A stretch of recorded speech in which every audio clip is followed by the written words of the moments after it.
Bismillahirrahmanirrahim. Alhamdulillahirabbil alamin. Wassalatu wassalamu ala asyrafil mursalin sayyidina wa maulana Muhammadin rahmatillahil muhdah lil alamin. Salli wa sallim wa barik alaihi wa ala alihi wa sahbihi ajma'in, amma ba'du.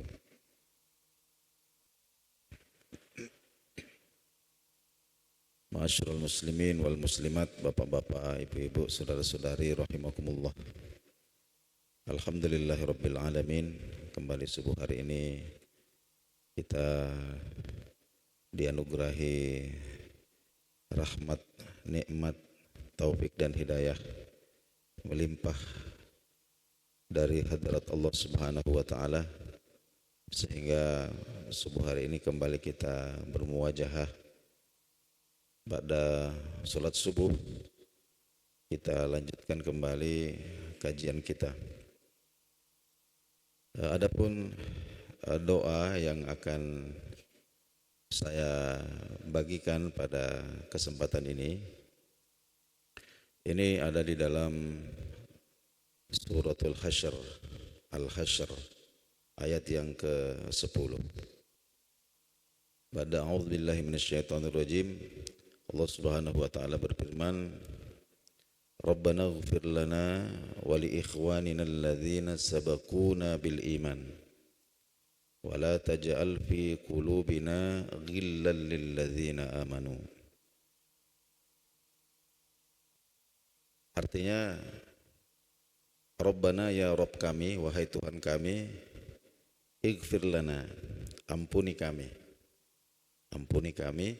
wali ikhwanina, dan ampuni juga saudara-saudara kami, alladzina sabaquna bil iman, yang telah mendahului kami, maknanya yang sudah wafat, bil iman, dengan membawa iman, artinya orang-orang mukmin yang sudah mendahului kita kembali ke hadirat Allah Subhanahu wa taala.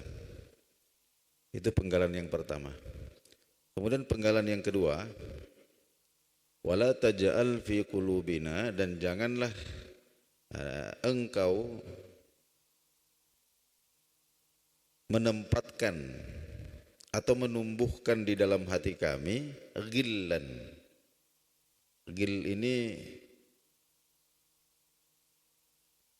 ganjalan-ganjalan, ya, ganjalan-ganjalan berupa emosi-emosi yang sifatnya negatif. Nah, seperti dendam, iri hati, benci. Ya, kita mohon perlindungan dari Allah Subhanahu wa taala. Ya Allah, jangan engkau taruh atau jangan engkau tumbuhkan di dalam hatiku ghil. Ya, semua hambatan-hambatan kejiwaan, ya, yang sifatnya itu negatif. Ya. Wala taj'al fi qulubina ghillan lil ladzina amanu, kepada orang-orang mukmin, kepada orang-orang mukmin. Bapak-bapak, ibu-ibu, saudara-saudara sekalian rahimakumullah. Ada dua hal yang ingin kita bicarakan sedikit tentang doa yang sangat penting ini. Yang pertama adalah merupakan sunnah besar, ya, kita ini mendoakan saudara-saudara kita. Allahumma ighfir lil muslimina wal muslimat, baik yang masih hidup bersama-sama dengan kita maupun yang sudah wafat mendahului kita. Disebutkan dalam satu hadis Nabi Shallallahu Alaihi Wasallam bahwa amalan ini pahalanya itu, siapa yang mendoakan atau memintakan ampun untuk saudara-saudaranya, maka pahalanya itu sama seperti jumlah orang-orang mukmin yang ada di seluruh dunia. Jadi sekali kita mengatakan Allahumma ighfir lil muslimina wal muslimat, maka tercatatlah pahala kita itu sebanyak jumlah orang Islam yang ada di muka bumi ini. Nah, hari ini sudah mendekati angka 2 miliar, hampir 2 miliar populasi kaum muslimin hari ini di muka bumi ini. Belum lagi kalau kita tambah al-ahya'i minhum wal amwat, yang hidup maupun yang sudah wafat. Nah, jadi ditambah lagi nanti dengan pahalanya jumlah orang-orang mukmin yang sudah kembali ke hadirat Allah Subhanahu wa taala. Kalau itu kita tidak tahu berapa, banyak sekali. Ini satu. Nah, tapi titik fokus kita itu pada penggalan yang kedua ini tadi, bahwa wala taj'al fi qulubina ghillal lil ladzina amanu. Ya Allah, janganlah engkau tempatkan, janganlah engkau tumbuhkan di dalam hati kami ghil, ya, kepada sesama mukmin. Nah, ini kemudian menarik ketika kita membaca surah Al-Hijr ayat yang ke-41. Di situ Allah Subhanahu wa taala menceritakan atau menggambarkan tentang suasana penduduk surga. Wa naza'na ma fi sudurihim min ghillin ikhwanan ala sururim mutaqabilin. Salah satu gambaran indah tentang surga itu adalah Allah Subhanahu wa taala mencabut dari hati penduduk surga itu ghil, sama dengan tadi itu hambatan-hambatan atau penyakit-penyakit hati, ya, seperti dendam, benci, itu Allah Subhanahu wa taala cabut, ya, sehingga mereka di dalam surga itu bersaudara, ikhwanan, bersaudara, ala sururim mutaqabilin, duduk di atas dipan-dipan berhadap-hadapan dengan suasana yang sangat akrab. Para ulama kita kemudian menjelaskan seperti ini, bahwa tidak ada orang mukmin yang meninggal dalam keadaan membawa kebencian, membawa dendam, membawa amarah, masih ada ganjalan-ganjalan kepada saudaranya, kecuali Allah akan selesaikan terlebih dahulu itu persoalan. Karena di surga itu tidak boleh ada orang yang baku dendam-dendam. Di surga itu tidak boleh ada orang yang tidak baku omong, tidak boleh. Karena itu nanti akan merusak suasananya surga. Ya, sehingga sebelum mereka ini masuk surga, kalau di dalam hatinya itu masih ada ghil itu tadi, maka Allah Subhanahu wa taala akan selesaikan dulu. Jadi nanti diselesaikan itu ada tempat namanya qantoroh. Itu nanti setelah orang-orang mukmin itu melewati sirat, sebelum diarahkan ke jannah, itu mereka yang ada masalah ketika masih hidup dan belum diselesaikan sampai wafat, ya, jadi katakanlah masih marah sama kakaknya atau masih dendam sama tetangganya, ya, belum memberikan maaf kepada orang yang menzoliminya, maka itu nanti sebelum masuk ke dalam jannah itu harus diselesaikan dulu. Nah, di tempat itu namanya qantoroh itu. Dan salah satu gambarannya itu, saking pinginnya Allah Subhanahu wa taala membersihkan, ya, hati orang-orang mukmin sebelum masuk ke dalam jannah itu, sampai dalam satu hadis itu ada satu gambaran yang sangat mengagumkan. Oh, disebutkan ada seseorang yang meninggal itu dalam keadaan masih membawa kebencian kepada saudaranya. Entah karena dizalimi, ada haknya yang diganggu, sampai kemudian menimbulkan kemarahan, dan itu terbawa sampai meninggal. Nah, nanti di qantoroh itu kemudian dia menuntut saudaranya itu yang menzoliminya itu di hadapan Allah Subhanahu wa taala. Dia mengatakan, ya Allah, tegakkan mizan, tegakkan keadilan. Orang ini waktu hidup di dunia dia menzolimi saya tidak terima. Saya tidak terima. Saya menuntut hak saya dikembalikan sekarang. Nah, lalu kemudian orang ini orang yang tertuduh ini kemudian dipanggil. Ditanya, benarkah demikian? Benar. Dia mengaku, betul ya Allah, memang saya salah. Saya zalimi dia. Ya, saya minta maaf, tapi dia tidak memaafkan saya. Nah, kemudian apa kata orang ini yang menuntut ini? Mengatakan, saya tidak maafkan. Saya ingin hak saya dikembalikan. Saya ingin hak saya dikembalikan. Nah, kemudian terjadilah perdebatan panas di situ. Nah, lalu kemudian tiba-tiba, ini disebutkan dalam hadis riwayat Imam At-Tirmizi, tiba-tiba di atas mereka itu ada satu istana yang sangat indah. Ya. Saking indahnya itu istana sampai kemudian dua orang yang bertengkar ini berhenti. Langsung berhenti bertengkar. Jadi mereka melihat istana yang di atas itu. Nah, kemudian salah satu orang yang menuntut ini kemudian bertanya, ya Allah, itu istana itu nabimu yang mana yang punya? Kemudian Allah mengatakan, untuk memiliki istana itu tidak mesti menjadi nabi. Kalau begitu, walimu yang mana yang punya itu? Allah kemudian mengatakan, untuk memiliki istana itu tidak perlu juga menjadi wali. Lalu siapa pemilik istana itu? Allah Subhanahu wa taala mengatakan, pemilik istana itu adalah siapa saja yang bisa membayar harganya. Siapa yang bisa membayar harganya, maka dia yang punya. Nah, kemudian orang ini bertanya, apa harganya ya Allah? Allah kemudian mengatakan, kalau kamu mau memaafkan saudaramu, ya, kalau kamu mau memaafkan saudaramu yang menzalimimu ini, itulah harganya. Maka istana itu akan menjadi milikmu. Nah, bagaimana? Nah, lalu kemudian dia mengatakan, kalau begitu saya maafkan. Kalau begitu saya maafkan. Akhirnya kemudian istana ini ditempatkan di dalam jannah.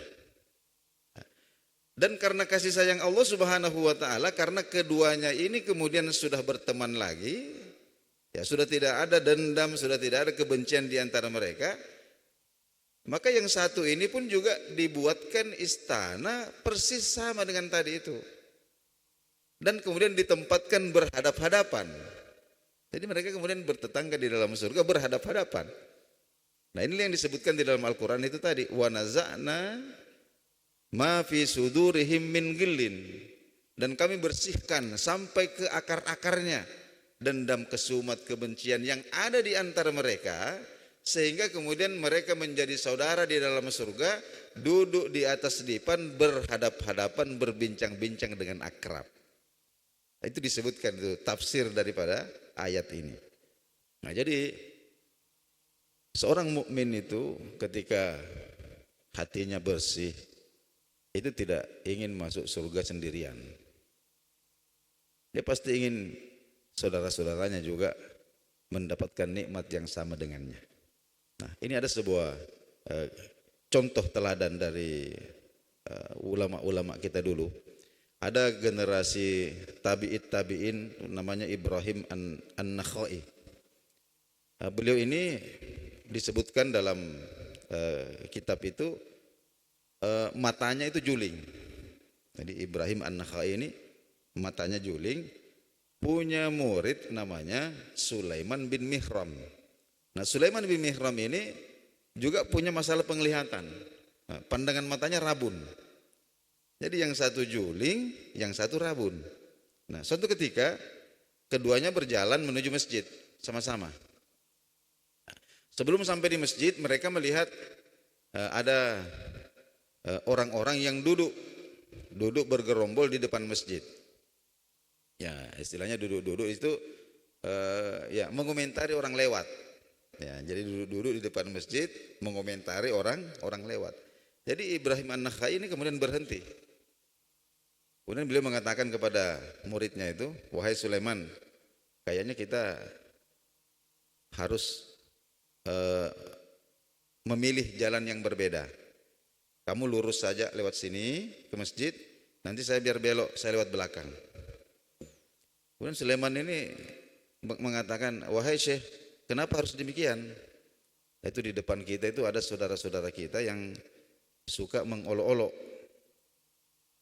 Nanti kalau kita lewat berdua di situ, saya khawatir ya, mereka itu akan mendapatkan dosa karena mengolok-olok kita.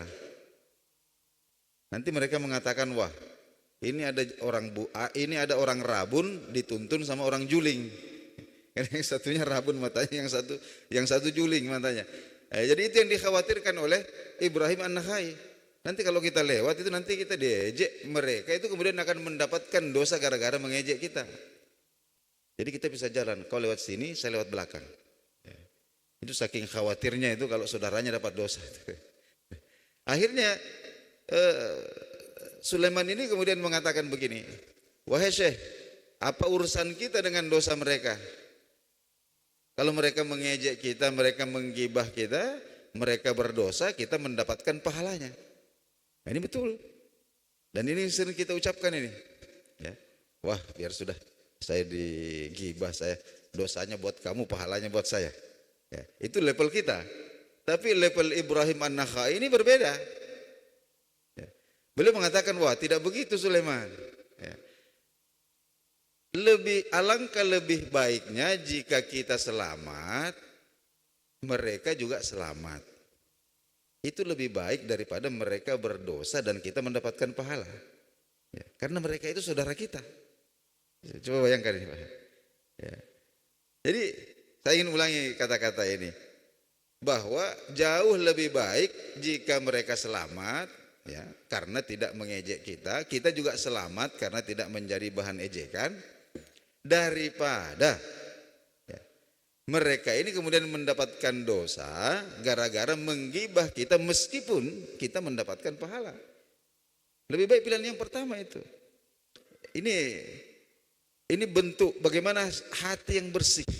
Hati yang bersih dari katakanlah kebencian, bersih dari ganjalan-ganjalan. Dan ini Bapak-bapak, saudara-saudara sekalian, kalau kita melihat riwayat-riwayat yang ada dalam hadis Nabi Shallallahu Alaihi Wasallam, itu membersihkan hati dari ganjalan-ganjalan, dari dendam, dari benci kepada saudara-saudara kita sesama mukmin itu jalan pintas.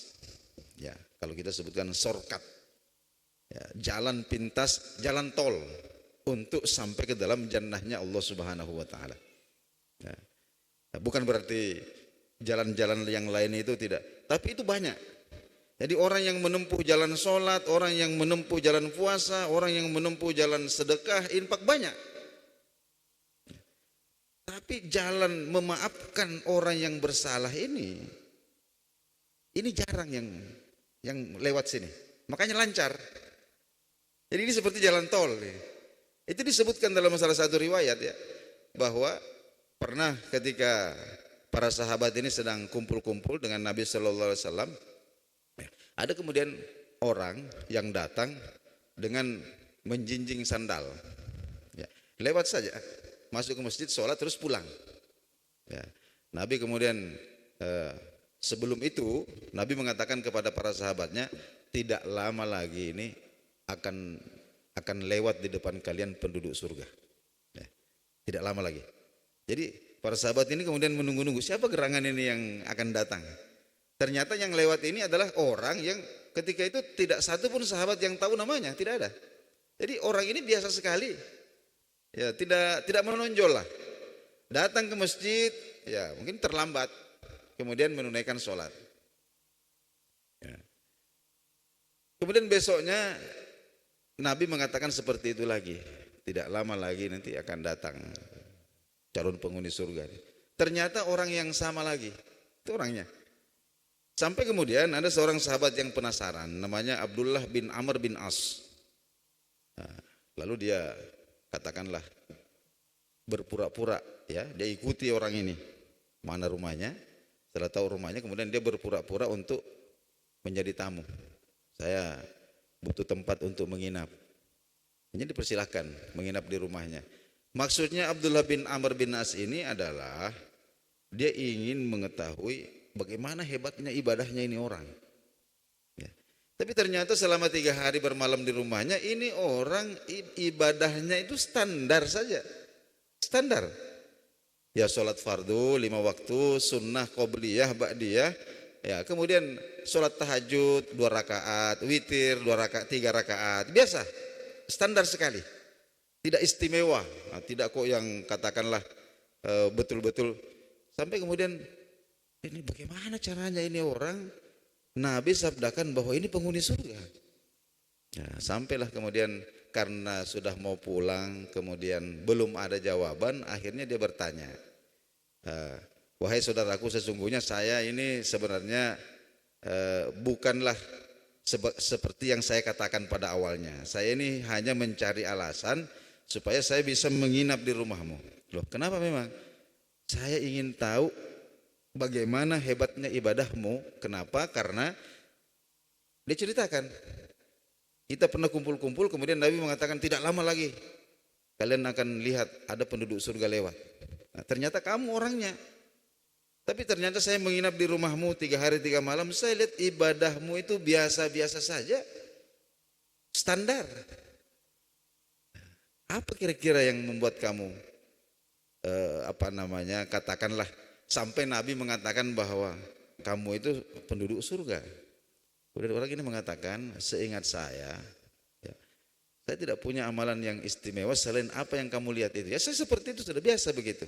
Hanya saja setiap kali saya mau tidur, maka semua orang yang melakukan kesalahan, kezaliman, menyakiti hati saya hari itu, saya maafkan semuanya. Ya, sebelum tidur. Jadi sudah tidak ada lagi, sudah bersih, tidak ada lagi dendam, tidak ada lagi kesuma, tidak ada lagi amarah, tidak ada lagi kebencian. Selesai. Sebelum saya tidur, saya selesaikan semuanya. Ya Allah, ya, tadi si ini menzalimi saya, tadi si ini menyakiti hati saya, tadi si ini semuanya saya maafkan. Mudah-mudahan engkau ridho kepadaku. Selesai. Ternyata itu kuncinya. Nah, makanya para ulama mengatakan bahwa jalan ini jalan tol. Kenapa? Karena tidak banyak orang yang mau lewat sini. Jalur memaafkan ini, jalur menghilangkan dendam kesumat ini. Tidak. Banyak orang yang katakanlah sholatnya luar biasa, puasanya luar biasa, tapi tidak bisa membersihkan hatinya dari amarah, dari dendam kepada saudara-saudaranya yang bersalah kepadanya. Makanya ini adalah amalan yang besar, dan inilah yang kita mohonkan kepada Allah Subhanahu sebagai dimudahkan. Dan ini doanya, Rabbana ighfir lana wa li ikhwanina alladzina sabaquna bil iman wa la taj'al fi qulubina ghillan lil ladzina amanu. Ini yang kita mohonkan kepada Allah Subhanahu wa taala. Bapak-bapak, saudara-saudara sekalian, mudah-mudahan bermanfaat. Wassalamualaikum warahmatullahi wabarakatuh.